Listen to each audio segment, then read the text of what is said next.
Il faut savoir qu'Allah Tabaraka wa Ta'ala n'a pas nommé clairement les choses ici. Mais ce qu'il a nommé, c'est l'action de ces choses. Et donc le problème c'est quoi? C'est que ce qui se cache réellement derrière, on ne le sait pas. C'est la raison pour laquelle vous allez voir que ici, dans les livres d'exégèse, l'explication qu'il donne par rapport à ces choses-là, cette chose par laquelle Allah a voulu les décrire, certains vont vous dire que ce sont les anges. Parce qu'on leur a donné des noms d'action. Nazi'at, ici c'est un verbe auquel on a donné un nom. C'est-à-dire c'est le nom de la personne qui fait l'action d'arracher quelque chose.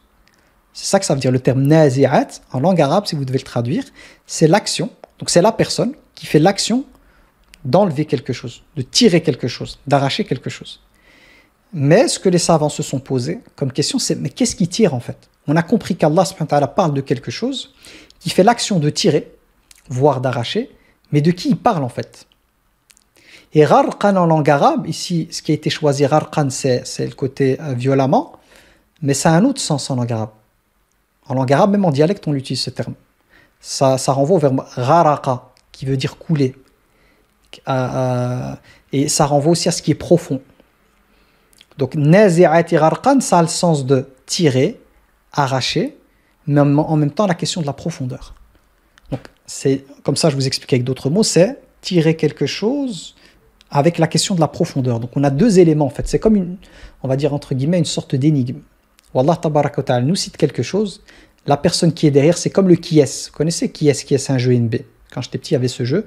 Si on avait en fait on a un jeu avec deux parties. Une personne, elle a des personnages, comme ça des têtes de personnages, et moi aussi. Et on peut poser une question à la personne en disant c'est une femme ou c'est un homme. Et la personne va dire, je sais plus, est-ce que c'est un homme? Et la personne va dire non. Alors je vais faire tomber tous les hommes. Et le but c'est quoi? C'est de trouver le plus rapidement entre les deux, celui qui trouvera le plus rapidement le personnage en fait. Et chaque fois qu'on pose une question que ce n'est pas le bon personnage, on fait tomber tous les personnages qui sont liés à la caractéristique qu'on a citée. Ben ici, avec Nazi'ati Gharqan, on a des caractéristiques. Mais qu'est-ce qui se cache derrière? Et là, les savants musulmans ont été amenés à diverger. Certains nous ont dit que ce sont les anges en fait qui sont cités. Et je vous dirai le pourquoi Allah subhanahu wa ta'ala les a appelés comme ça. D'autres vont nous parler des astres. Et je vous donnerai les hypothèses de pourquoi on cite les astres. Et d'autres nous parlent même de ce qui est lié au champ de bataille, au militaire. Et je vous expliquerai pourquoi. Alors là, vous pourriez me poser une question, c'est me dire, Abu Bakr, pourquoi Allah tabaraka wa ta'ala n'a pas directement mis un mot ou un indice clair de ce que c'est? Pourquoi ici, les mots sont porteurs en fait de plusieurs qui est derrière? Ça veut dire qu'il y a plusieurs possibilités derrière. Il y a quelque chose d'hyper puissant avec le Coran, c'est que le Coran, il est tellement puissant parce que c'est la parole d'Allah qu'Allah tabaraka wa ta'ala va capturer avec quelques versets ce qui peut englober beaucoup de choses. C'est-à-dire que finalement, ce verset-là, celui-ci et ceux qui suivent, c'est pareil. Les suivants, c'est aussi une sorte de qui est. Les mots ont été choisis par Allah tabaraka wa ta'ala parce que les différentes hypothèses qu'on va utiliser vont nous permettre d'avoir un tableau, le tableau le plus large possible en matière de compréhension. Comme moi, quand je donne des métaphores, vous savez que pour un même thème, je peux utiliser plusieurs métaphores différentes. On est d'accord? Le but de ces différentes métaphores, c'est de montrer à quel point ce que je veux vous expliquer, c'est profond. Ben, ici, c'est pareil, c'est qu'Allah tabaraka wa ta'ala, le thème qu'il veut aborder, il y a plusieurs portes, il y a plusieurs manières, métaphores à donner pour parler de cela. Il pourrait utiliser plusieurs. Et là, subhanallah, en utilisant ça, ça évite quelque chose de redondant. Par exemple, Allah tabaraka wa ta'ala qui va donner la métaphore des anges, puis il va donner la métaphore des astres, puis il va donner la métaphore du domaine militaire. Combien de versets il faudrait en fait pour avoir toutes ces métaphores liées au thème sur lequel il jure, à savoir un jour terrible qui arrive, qui est le jour de la fin du monde et du jugement. Parce que tout tourne autour du jugement. Donc pour pouvoir capturer avec très peu de versets, le moins possible, toutes ces possibilités, Allah tabaraka wa ta'ala à utiliser des noms d'action plutôt que le nom réellement de ceux qui font l'action, afin de nous permettre d'avoir toute cette souplesse, toute cette profondeur qui donne plusieurs possibles, qui permettent au Coran Karim de nous offrir en fait, en matière de méditation, de profondeur, quelque chose de la ilaha illallah. Alors je vais commencer par les planètes. Même si dans les livres, ici, le choix qu'ils ont fait, c'est celui des anges. Mais je vais quand même commencer par les planètes parce que les anges, il y a deux manières de comprendre. La première manière, elle est déjà intéressante parce qu'elle va nous informer sur des choses, mais la deuxième, elle est encore plus impressionnante. Et le domaine militaire, je vais peut-être l'évoquer. Mais c'est celui, on va dire, qui m'a, pour moi personnellement, qui m'a parlé, mais voilà, c'est pas celui qui m'a le plus impacté. Alors pour la question des planètes, qu'est-ce qu'on pourrait comprendre de vraiment fort à travers déjà ce premier verset? Et je continuerai, donc je ferai que les planètes pour commencer, pour les 4 premiers versets, puis je parlerai des anges et tout. C'est que la première chose que vous devez avoir en tête, c'est qu'Allah Tabaraka wa Ta'ala a créé ce monde et a soumis ce monde à des lois physiques, chimiques, mathématiques, ce que vous voulez. Et que pour que la vie puisse exister sur Terre, il a fallu des milliards, entre guillemets, de coïncidences qui ne sont pas des coïncidences pour que la vie puisse exister sur Terre. De ce qu'on connaît, la seule planète habitable qu'on connaît sur des milliards de planètes, dans des milliards de galaxies, c'est la planète Terre, pour l'instant de ce qu'on connaît. Coraniquement, on ne nous parle pas d'une autre planète où il y a la vie. C'est-à-dire que notre planète est l'exception à la règle, du chaos, entre guillemets chaos, c'est pas un chaos, hein, mais du fait que la vie est possible en fait. C'est-à-dire que sur des milliards de possibilités, le seul endroit où la vie elle est possible, c'est sur Terre, et pour que cette vie soit possible, le nombre de coïncidences à des millions après la virgule, prenez la virgule, au niveau mathématique, des millions en fait de chiffres pour plein de thèmes, pour que la vie puisse exister sur Terre, c'est quelque chose d'incroyable. C'est-à-dire que normalement, il ne pourrait pas y avoir de vie sur Terre. C'est trop compliqué de mettre ensemble tous les éléments qui permettent la vie sur Terre. C'est un truc, mathématiquement, ce serait plus simple en fait, d'avoir un hangar dans lequel vous avez toutes les pièces pour avoir un Boeing, et de calculer le nombre de probabilités qu'une tempête arrive et qu'elle vous tape l'hangar, qu'elle retourne le tout et qu'elle arrive en fait à vous fabriquer un Boeing fonctionnel, donc avec toutes les pièces qu'il y a dedans et qui est capable de fonctionner. Dire ça mathématiquement, c'est beaucoup plus facile, même si c'est impossible, c'est beaucoup plus facile que le fait qu'une cellule puisse arriver comme ça, par le fruit du hasard. C'est-à-dire que le nombre de coïncidences qu'il faut pour qu'il y ait une forme de vie d'unicellulaire, on va parler des unicellulaires, est beaucoup plus grande que le nombre d'éléments qu'on doit avoir pour que dans un hangar, il se passe quelque chose qui permette à ce qu'un Boeing fonctionnel puisse arriver. Parce que la cellule est beaucoup plus complexe. Et tous les éléments à réunir pour que la cellule puisse arriver, c'est beaucoup plus complexe que ce qu'il faut pour avoir un Boeing fonctionnel, juste avec les pièces. Hein. Donc, les pièces sont déposées, vous avez une tempête qui arrive, vous allez me dire que c'est impossible. Je suis d'accord avec vous que voilà, cette coïncidence sur des milliards de possibilités, elle arrive, boum, vous avez un Boeing qui arrive, qui fonctionne. Hein. Eh ben, dire ça, si je vous dis moi demain, ouais, vous savez que dans une planète et tout, ben, il y avait des pièces de bowling et il y a une tempête, elle est venue, ben, elle a assemblé, il y a eu des Boeing fonctionnels, c'est moins pire que de dire qu'une cellule est arrivée comme ça en fait. Parce que la cellule, c'est plus complexe qu'un Boeing, c'est ça que vous devez comprendre. Donc ici, pourquoi je vous dis ça? C'est pour comprendre que Allah Tabaraka wa Ta'ala nous montre dans le Coran al-Karim à quel point la vie sur Terre est quelque chose de miraculeux. Que ce n'est pas possible que la vie qu'on a sur Terre, avec tout ce qu'il faut comme coïncidence, c'est impossible que ce soit le fruit du hasard. C'est ça que ça veut dire. Et Allah Tabaraka wa Ta'ala nous renvoie en fait à la méditation, à la contemplation, au fait de réfléchir, d'utiliser son aql, sa raison, pour se dire qu'à travers notre vie, à travers le règne animal, végétal et tout, c'est flagrant en fait que derrière cela il y a un Seigneur qui est au-dessus. Ce qui est incroyable, c'est que souvent dans les sourates, Allah Tabaraka wa Ta'ala va nous parler des planètes, va nous parler de tout ça, il va nous évoquer aussi la fin du monde. Et la fin du monde, c'est quoi? C'est tout ça qui ne tient plus en fait. Moi, la fin du monde, l'image qui me vient en tête, juste pour qu'on comprenne, c'est comme au billard. Vous voyez le billard, vous avez les boules de billard en fait, elles sont placées. Hein, vous savez que des fois on les met comme ça. Et vous donnez le premier coup et tout part dans tous les sens. C'est un peu ça en fait. C'est que la fin des temps, c'est tout est désordonné. Quand il y aura la fin du monde, tout est désordonné. Donc Allah Tabaraka wa Ta'ala, il nous montre, d'un côté, le fait de méditer sur le fait que tout est ordonné, de ce qui est macroscopique à ce qui est, macro c'est grand, hein, à microscopique. Tout est organisé à la perfection. Il y a un truc qui bouge d'un peu, mathématiquement, vous allez au millionième chiffre après la virgule, vous changez le chiffre, c'est fini, il n'y a plus rien qui fonctionne. Le monde disparaît. Et ça, c'est pour toute chose. Donc, il nous montre à chaque fois, donc, il nous montre la question de l'organisation du monde, tout ce qui se passe, et puis la disparition de tout ça. Souvent, on retrouve ça. C'est pour ça qu'après, il va se jurer, en fait, par la fin des temps, qui est en lien avec la désorganisation. Pour nous, désorganisation, mais même dans le chaos, c'est voulu par Allah. Il y a une organisation même dans le chaos. Mais pour nous, les êtres vivants, c'est désorganiser, plus de vie possible. Hein, l'explosion, tout qui part partout, ça suit le commandement divin. Mais pour nous, c'est le désordre. Donc ici, avec les planètes, c'est quoi? Là, on va rentrer dans quelque chose de très profond.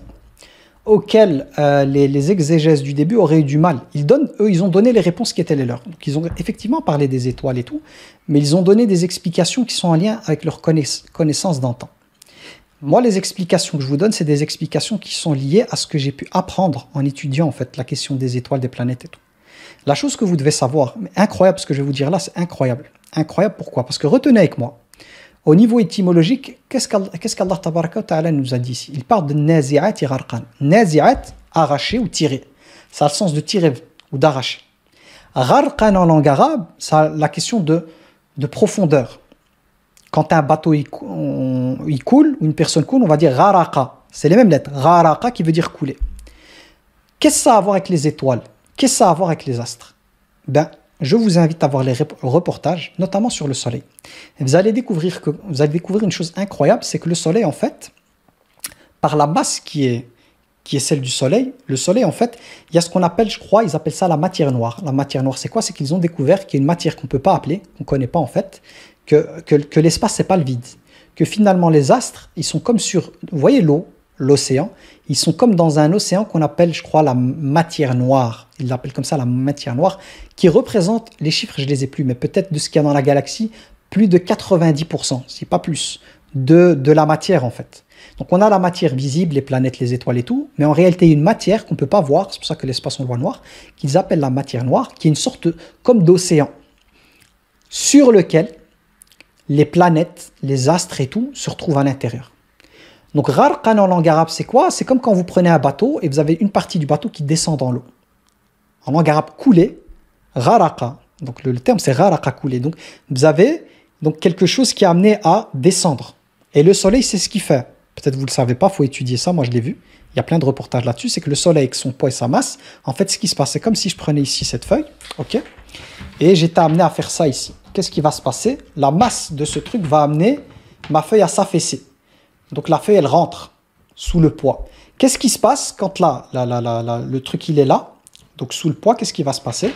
C'est que ça va amener à ce qu'il y a autour de plus léger à glisser. À glisser. Donc ça veut dire que le soleil qui est en train de, comme s'il coulait, donc qui est à l'intérieur qui coule, qu'est-ce qu'il fait? Il l'entraîne avec lui. Il tire vers lui le reste des planètes. Qu'est-ce qui fait que les planètes ne sont pas absorbées par le soleil? Parce que normalement, si on fait ça, on affaisse, vous avez tout le reste qui descend. Hein, ça descend. Mais comme notre planète, elle court, elle est en mouvement, c'est le mouvement de la planète, sa vitesse qui la maintient en orbite. Si notre planète devait s'arrêter, elle serait happée par le soleil. Eh bien, subhanallah, c'est incroyable. Allah tabaraka wa ta'ala, si on prend l'hypothèse des astres, les termes qu'il a utilisés, vous n'allez pas retrouver ça dans les livres de Tafsir. Ils ont expliqué, ils parlent de planètes, hein, donc ça veut dire que ce que je vous rapporte là, c'est pas moi qui l'invente. Les planètes, les étoiles, les astres, c'est dans les livres de Tafsir. Sauf qu'à l'époque, ils n'avaient pas ce qu'on avait. À l'époque, ils ne savaient pas qu'il y avait ce qu'on appelle la masse noire, qui est comme un océan, que le soleil, il affaisse en fait, il a un poids. Donc il affaisse, il est dans la masse noire, comme si c'était de l'eau. Et vous mettez un bateau, vous avez une partie de l'eau, en fait, du bateau qui est dans l'eau, et ça ramène le reste, en fait. Parce que si ça s'affaisse, vous avez le reste qui est ramené. Et donc, les planètes ne tiennent que par leur course, en fait. La course qui est la leur, les maintiennent en orbite. Si elles devaient s'arrêter, elles vont être happées, elles vont glisser vers le soleil. Et ça, on est complètement dans « وَالنَّازِعَاتِ غَرْقًا ». Parce que ça veut dire quoi « النَّازِعَاتِ غَرْقًا » Si je reviens avec ce que je vous ai expliqué, Allah, il commence par « nazi'at », c'est-à-dire celle qui tire, qui arrache. Et puis, il parle « gharqan ». Gharqan, c'est-à-dire par le fait de couler. Elle tire par le fait de couler. Donc, elle tire comme quelqu'un qui coule. Imaginons-moi quelqu'un qui coule, je vais l'aider. Qu'est-ce qu'il va faire? Il va me tirer avec lui. Donc, lui, il coule. Qu'est-ce qui va se passer? S'il me tire, on va couler ensemble. Donc, son corps coule et il me tire vers lui. Ben, le soleil, c'est ce qui se passe pour lui. Donc, comme je vous ai dit, il a une masse qui amène le truc à s'affaisser. Donc, il est dans l'eau. Donc, il est gharqan. Par le gharq, c'est-à-dire par, comment on va dire ça? L'immersion du soleil dans cette masse. Hein, cette masse-là, ça entraîne les planètes, ça tire les planètes. Donc Allah, il a commencé par le mouvement de tirer vers et nazi'at, c'est-à-dire et c'est le pluriel. Ici, c'est le pluriel pour montrer que c'est pas valable que pour le soleil. Que cette réalité, elle concerne en fait tout astre autour duquel il y a des astres qui tournent. Et ça, c'est incroyable en fait, parce qu'Allah tabaraka ta'ala montre quoi? C'est qu'il invite les personnes qui adorent, par exemple, qui adoraient le soleil, ou qui adorent le soleil, à dire, vous voyez, vous vénérez le soleil. Sachez que le soleil, ce n'est qu'un astre, parmi d'autres astres qui lui ressemblent. Et le soleil, c'est pas le plus grand. Hein. Dans notre système, oui, le soleil, on peut mettre, je crois, plus d'1 million, peut-être 1,5 million planètes Terre dans le Soleil, pour vous montrer la taille du Soleil. C'est un truc géant. Ah, le Soleil, il est énorme, mais vraiment énorme. Même si on le voit petit, il est énorme. Et les planètes, elles sont ridicules par rapport au Soleil. Mais notre Soleil, par rapport à d'autres étoiles, il est rikiki. Hein. Donc Allah Tabaraka wa Ta'ala parle à ces humains qui sont amenés en fait à vénérer des choses en dehors de lui, comme le Soleil parce que c'est celui qui est accessible. Les autres étoiles plus imposantes que le Soleil, on ne les voit pas. Donc s'ils sont amenés à vénérer le Soleil, ben, il est encore plus grand que le Soleil. Mais vous devez savoir quoi? C'est que cette étoile qui est le Soleil, qui a encore des grands frères qui sont beaucoup plus imposants, toutes ces choses-là sont soumises au Seigneur des cieux et de la terre. Et c'est lui qui a fait qu'elles sont ce qu'elles sont. Et c'est lui qui leur commande. Donc retenez, nazi'ati gharqan. Et aujourd'hui, je crois qu'on n'aura pas le temps de parler de l'hypothèse avec les anges et tout, mais avec les anges aussi, c'est incroyable hein, quand je vais vous parler des anges. Et vous allez comprendre ce qui se cache derrière, c'est incroyable. Mais là, je vous montre juste une couche de ce que le Coran peut nous apporter avec cette hypothèse-là. Ok? Donc retenez, nazi'ati gharqan. Et là, ils ont mis violemment, c'est la force. Parce que nazi'at, naz' en langue arabe, c'est tirer. On peut aussi trouver la traduction arracher. Ça, arracher, c'est la force. C'est-à-dire, ça montre la force du soleil, la force en fait, je ne sais pas comment on appelle ça, la force d'attraction peut-être du soleil par sa masse, que la planète Terre en fait, si elle ne court pas à la vitesse avec laquelle elle court, elle serait happée en fait par le soleil. Tellement la puissance d'attraction en fait du soleil sur les planètes est énorme. Et là, on verra que par la suite, Allah va nous parler de cette course. Vous allez voir, hein. On va le voir ensemble. Ok? Là, normalement, ce que je suis censé faire, c'est normalement enchaîner avec les anges, puis enchaîner avec le reste. Mais le problème, si je fais ça, je vais perdre le fil avec les planètes. Donc, je préfère faire les planètes. Si on n'a pas le temps de faire les autres, on les fera une prochaine fois. C'est pas un problème. Ok? Puis, Allah Tabaraka wa Ta'ala nous parle de quoi?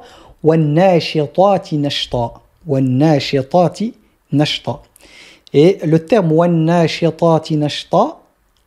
en langue arabe renvoie à la question nashat. On utilise même nous le terme nashat, c'est quand quelqu'un, nous en dialecte on le dit aussi, ça vient des mêmes lettres. On dit t'es nashat aujourd'hui, quand une personne elle est de bonne humeur, elle est motivée, elle est dans un bon mood, un bon mood, on va dire il est nashat. Ça veut dire il est actif, il est bien, il est heureux, voilà, on sent que la personne elle est bien. Et là, l'explication qui est donnée, ça renvoie à ce qu'on appelle suhul, à la facilité. C'est-à-dire que ce qui se passe à l'échelle des planètes, techniquement, pour nous les êtres humains, arriver à un tel niveau, en fait, pour faire fonctionner des choses comme ça, c'est trop difficile. Pourtant, ces choses qui permettent au Soleil, hein, parce que le Soleil aussi il vogue, hein, le Soleil aussi il a son déplacement, et les planètes tournent autour, c'est que ces choses-là, en fait, sont toutes amenées à fonctionner, mais elles fonctionnent avec une facilité déconcertante. Si l'être humain devait mettre en place quelque chose de similaire, à l'échelle du Soleil, tout c'est impossible. C'est quelque chose qui, au niveau des compétences, de la technologie que ça demande, c'est trop en fait d'amener ça. Ils arrivent à faire ça à l'échelle atomique ou quoi, ils font des expériences avec les atomes, ils arrivent à faire des petites expériences, mais petits. Et c'est des machines de dingue. Hein. Il faut voir les reportages. Moi, j'ai déjà vu des reportages. Ils font des tests de vitesse, etc., en utilisant des pistolets. Mais ils ont besoin d'utiliser une technologie qui coûte des prix, le chiffre, en fait, qu'il faut, le budget qu'il faut pour ce genre de machine. Pour ce qui est microscopique, petit, pour arriver à des expériences qui leur permettent de comprendre l'infiniment grand. Et les moyens humains, c'est des moyens monstres. Mais vraiment monstres. C'est-à-dire que la difficulté technique pour arriver à reproduire ce qui se passe, un des éléments naturels qui se passe dans ce qui est macro, pour l'être humain, c'est quelque chose qui demande trop. Alors que c'est tout petit, tout petit. Ben, que dire en fait du fait qu'Allah Tabaraka wa Ta'ala ait établi ses lois, pas que pour le système solaire, mais il a établi ça pour la Voie lactée, parce que notre Voie, notre galaxie, elle est composée de milliards d'étoiles. Je pense que c'est des milliards, des milliards d'étoiles, mais des galaxies, c'est-à-dire des ensembles d'étoiles comme ça, il y en a des milliards. Donc quand tu réfléchis, tu te dis, attends, l'être humain galère pour des trucs microscopiques ou petits qu'on ne voit pas. Ah, il faut des machines, des trucs monstres pour faire des expériences scientifiques, pour comprendre des choses macro. Et il faut des moyens incroyables. Et Allah Tabaraka wa Ta'ala, il a mis ça à l'échelle de ce qui est proche pour nous, pour qu'on puisse méditer avec le soleil ce qu'il y a. Mais le soleil, c'est une étoile sur des millions, c'est pas des milliards, juste dans notre galaxie à nous. Et des galaxies à nous qui contiennent des millions ou peut-être des milliards d'étoiles, il y en a des milliards. À des distances, on parle d'années-lumière, 5 milliards d'années-lumière, ou des millions, des milliards d'années-lumière. Bon, les chiffres, je ne les maîtrise pas, ce n'est pas mon domaine, mais c'est juste pour comprendre. Donc Allah, tabaraka wa ta'ala, à travers ça, c'est quoi? Il nous montre sa adama, sa grandeur. Si déjà nous, on est ébloui par rapport à une chose qui concerne que le système solaire, que dire de la Voie lactée, notre galaxie, et que dire de milliards de galaxies qui ressemblent à la nôtre. Donc, la ilaha illallah. Donc, avec ce genre de tafsir, c'est montrer l'aisance avec laquelle les planètes se déplacent. Elles n'ont pas besoin d'avoir une voiture qui les tracte ou non. C'est avec aisance que vous voyez la planète Terre avec toute sa masse, tout son poids, il y a un déplacement avec aisance, comme dans l'eau. Vous voyez dans l'eau, nous, quand on est amené à faire des mouvements dans l'eau, les mouvements dans l'eau sont fluides en fait. Ils sont faciles. Même le poids, il est plus léger. Hein. Dans l'eau, comme on est porté par l'eau, c'est beaucoup plus léger. Même si on devait porter un poids. Vous voyez les bateaux, ça pèse très très lourd sur la terre ferme, impossible de le faire bouger. Eh bien dans l'eau, il y a cette fluidité en fait. Et donc ici, de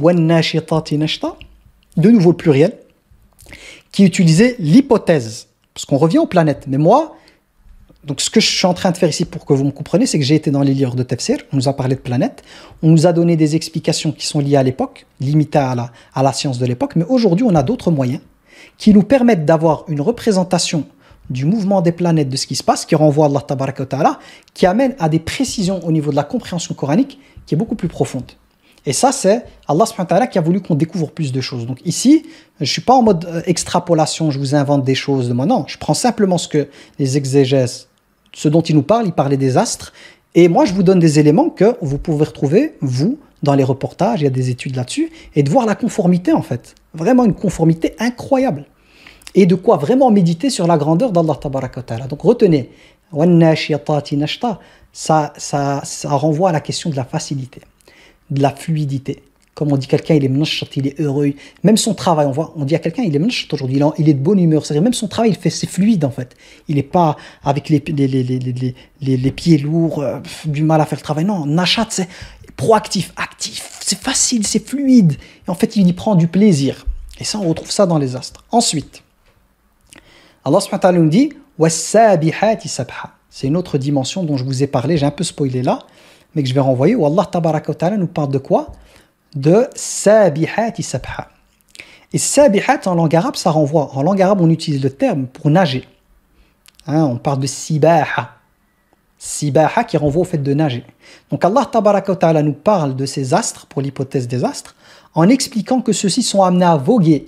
Et le terme, on l'utilise pour la nage. Donc en général, c'est pour les bateaux, quoi, pour montrer ceux qui circulent en fait. Et vous savez très bien que la nage, c'est sur l'eau.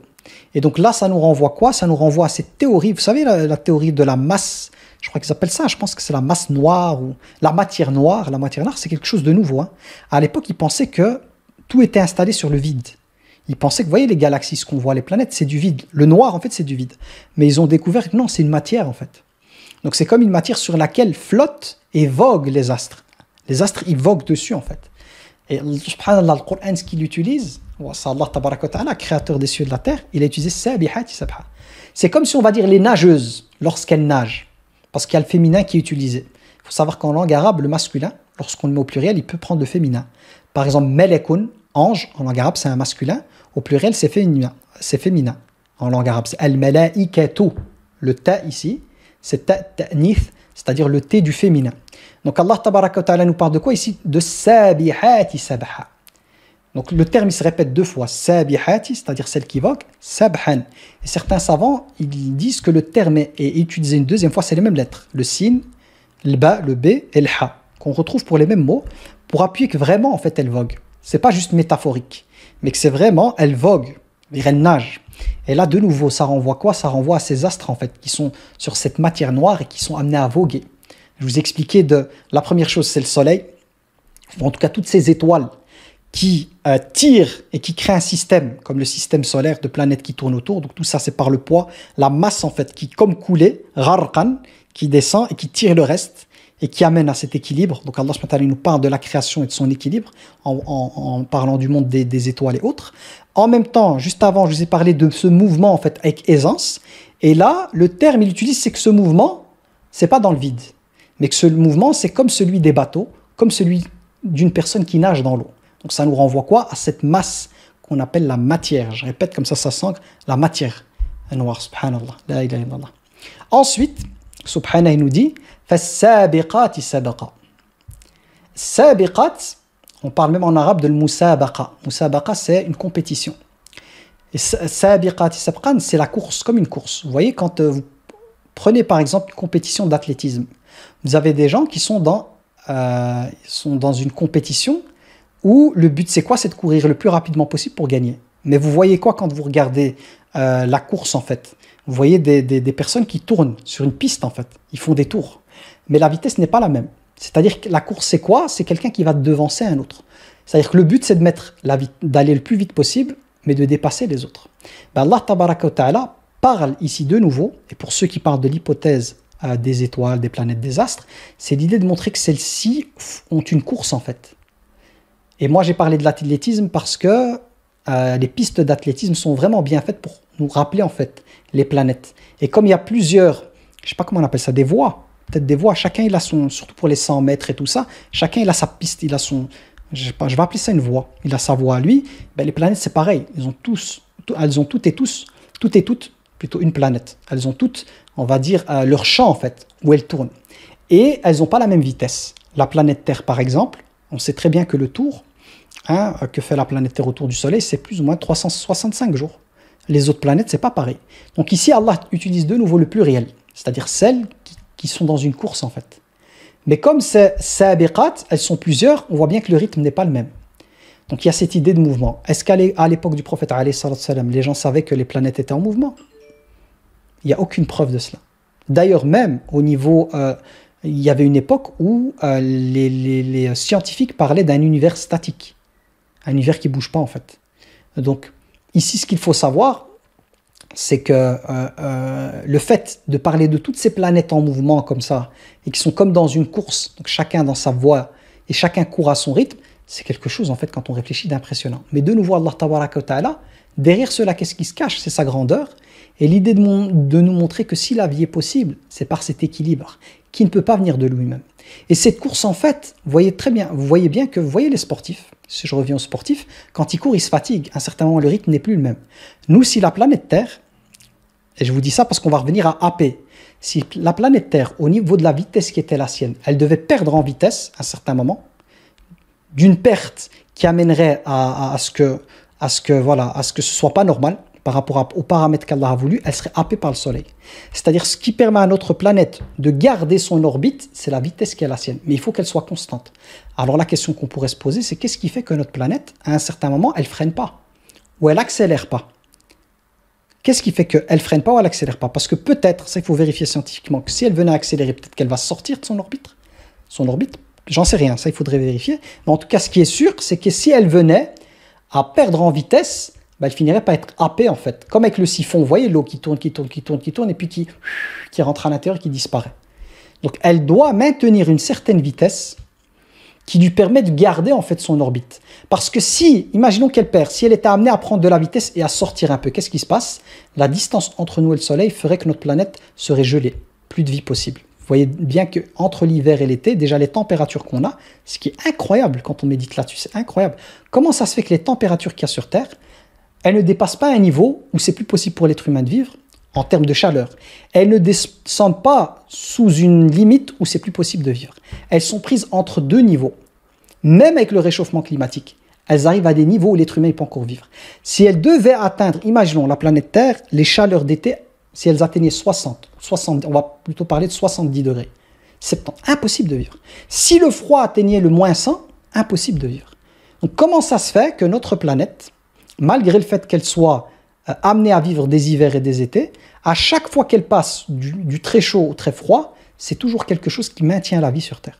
Et jamais quelque chose qui va dépasser cette limite en termes de chaleur ou de froid qui amènera à ce que la vie, tous les êtres vivants, en tout cas les humains et les animaux, finiraient par disparaître. Qu'est-ce qui fait ça? Planète Terre, que ça fait X temps qu'elle tourne toujours à la vitesse, donc toujours le même truc. Alors que les coureurs, si on vient en coureur, ils se fatiguent en fait. À un certain moment, ils arrêtent. Ils n'ont plus le même rythme. Même si on prend les courses de voitures et tout ça, c'est quand même un moteur. Le rythme n'est pas le même. Vous voyez les circuits en Formule 1 et tout, les temps que font les coureurs ou les conducteurs, plutôt les pilotes, c'est jamais le même temps. Même quand c'est mécanique. Et Allah tabaraka wa ta'ala avec facilité, tu as la planète Terre, les planètes, la Lune, le Soleil qui vogue aussi, tout le temps le même rythme, tranquille, avec facilité, un nachat, comme il faut, et la vie elle est maintenue sur Terre. Je vous disais, s'il devait accélérer, je pense que l'hypothèse, c'est que si la planète elle accélère, elle va s'éloigner, on finirait dans un froid en fait qu'on pourrait supporter. Et si la planète Terre devait perdre de son rythme et garder quand même une orbite autour du Soleil, mais plus proche, on serait calciné, on serait brûlé, plus de possibilités. Donc il faut absolument que la planète Terre elle n'arrête pas sa course à sa vitesse afin de maintenir en fait cet équilibre entre des chaleurs très hautes supportables et un froid très bas supportable. Et ça de nouveau, la ilaha illallah. Mais quand la fin du monde viendra, Allah subhanahu wa ta'ala, à la fin c'est ce qu'il va nous rappeler. Il va nous rappeler que tout ça, il va y avoir le fait de souffler dans la trompe et c'est fini. Tout ce qu'il y a sur Terre et dans les cieux, tout va se désorganiser. C'est fini tout ça. Tout pour nous rappeler en fait, qu'est-ce qui est derrière ça? Qui maintient, qui fait en sorte que le Soleil, la Lune, la planète Terre, les planètes, la galaxie, tout tourne d'une manière à ce que cette vie soit maintenue pour nous. Qui fait en fait? Et le faire 24 heures sur 24, 7 jours sur 7, toujours au même rythme, toujours avec les mêmes paramètres. Paramètres qui devaient changer, c'est fini, c'est la fin du monde. Mais il n'y a pas de fin du monde depuis X temps. Ça prouve qu'il y a bien quelque chose qui nous dépasse. Pour nous les musulmans, c'est clair, c'est Allah tabaraka wa ta'ala.